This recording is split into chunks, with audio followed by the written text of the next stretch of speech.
Over the past few hours, we had a few earthquakes. Should I call it cluster or swarm? It depends on the number. This is an ongoing process. In the Grjótárvatn area of Iceland, you can see it there on the map to the west side. That is practically inside the plate. I've marked it here. You can see the number of the earthquakes here. This is an ongoing process, so the number may change and pass the threshold of 100 and become a swarm of earthquakes, as we call them. And this is in this area, volcanic system exists here, and I've shown you on the map. And the culprit is this, as you can see. So not quite a large amount of the uplift due to the magma accumulation or whatever reason there. This is the map of the Iceland showing the earthquakes patterns over the map superimposed, and this is a single event on that corner all the time happening. The plate boundary is those ones that you can see, and that is a single volcanic system at the moment. Probably is not active. I will show you the depth after this, but this is the volcanic systems that we have, and these are at the plate boundary, the orange ones, and this is the pattern of the sequence of the eruption activation. This one has a depth of the 18 kilometers. That's quite deep. In the oceanic crust is 5-kilometer lithosphere depth, and in the Reykjanes Peninsula we have another 5 kilometers on top of that, make it 10 kilometers.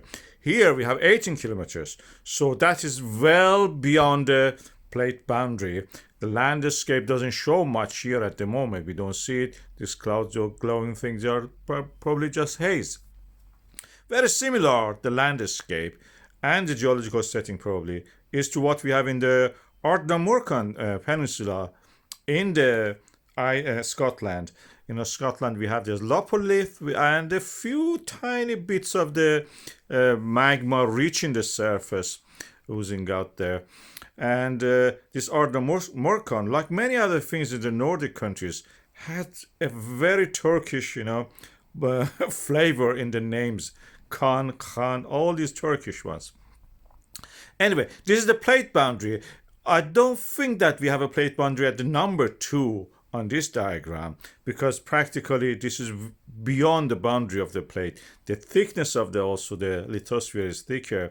Usually what we have at the plate boundaries in the Iceland, the reservoir, for example, in the Reykjanes Peninsula is at the depth of the 10 to 5 kilometers. And beyond that, we go toward what is called as a mohole, and the top of the mantle it is practically. And here, at the depth of the 15 kilometer, you can see it. But here we have a very deeper source of the earthquakes, 18 kilometers, 20 kilometers. That's in this area that we have described. And this is what we have in the Reykjanes Peninsula. You see that the pattern of one of the typical eruptions in the sourcing volcanic system. You can see the thickness of the lithosphere also. Toward the east is those green colors. So practically there is no chance of eruption at this moment in time in that area. Is the intraplate volcanism. With the intra means within. So we are practically within the what we can call as America's plate in that area, whereby in the Schwarzenegger we are at the boundary between the Americas and the Eurasia. And this is a different setting then.